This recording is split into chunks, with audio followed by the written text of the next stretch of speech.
22,000 കുട്ടികൾ, അതിൽ 2000 വരുന്ന ഭിന്നശേഷി കുട്ടികൾ, 50 താഴെ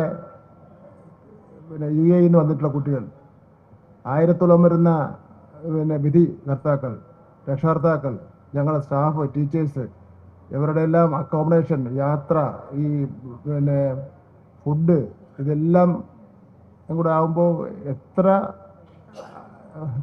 നമ്മൾ ശ്രമിച്ചാലും ചില കുറവുകളൊക്കെ സംഭവിച്ചു.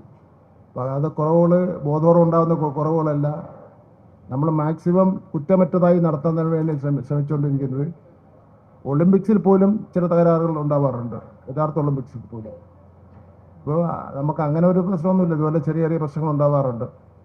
പിന്നെ ആ ചെറിയ ചെറിയ പ്രശ്നങ്ങൾ മാധ്യമങ്ങളിൽ നിന്ന് വളരെയേറെ ശ്രദ്ധ കൊടുക്കുന്നു എന്നുള്ളത് കൊണ്ട് ആ പ്രശ്നത്തിന് വിധേയമാകുന്നവരും ഇത് പ്രചരിപ്പിക്കാൻ വേണ്ടി ശ്രമിച്ചുകൊണ്ടിരിക്കുക.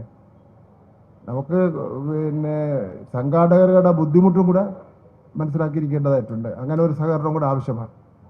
അപ്പോൾ ഇന്നിപ്പോൾ ഞങ്ങളുടെ ഇടപെടുന്നിപ്പോൾ ഇൻ്റർനാഷണൽ ആയിട്ടുള്ള വോളിബോളിൻ്റെ മത്സരം ചൈനയിലാണ് നടക്കാൻ പോകുന്നത്, സ്കൂൾ കുട്ടികളുടെ. അപ്പോൾ നമ്മുടെ 13 കുട്ടികൾ സെലക്ഷന് പോയി. അതിൽ 6 കുട്ടികൾക്ക് സെലക്ഷൻ കിട്ടി കോച്ചിങ് ക്യാമ്പിലേക്ക്, ഇന്ത്യയുടെ കോച്ചിങ് ക്യാമ്പിലേക്ക് പോകാൻ. അവർക്ക് എല്ലാം പാവപ്പെട്ട കുട്ടികളാണ്, ഒരുപാട് ദാരിദ്ര്യമുള്ള കുട്ടികളാണ്.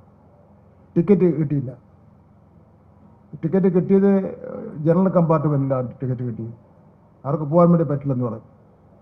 ഞങ്ങളതിന് ഇടപെട്ട ശേഷം ഇന്ന് അവർക്ക് ഫ്ലൈറ്റിൽ ടിക്കറ്റ് കൊടുത്തു. നാളെ രാവിലെയുള്ള നെടുമ്പാശ്ശേരിയിൽ നിന്ന് പോകുന്നതിന് വേണ്ടിയുള്ള സംവിധാനം ഉണ്ടാക്കി.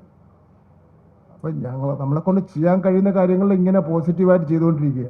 ഇന്നിപ്പോൾ ഭിന്നശേഷി കുട്ടികളെ വിദ്യാഭ്യാസ ഡയറക്ടറുടെ നേതൃത്വത്തിൽ തന്നെ ഡബിൾ ഡെക്കർ ബസ്സിൽ കയറ്റി തിരുവനന്തപുരം സിറ്റി മുഴുവൻ സഞ്ചരിക്കുന്നതിന് വേണ്ടിയുള്ള ഫ്ലാഗ് ഓഫ് ചെയ്യുകയുണ്ടായി.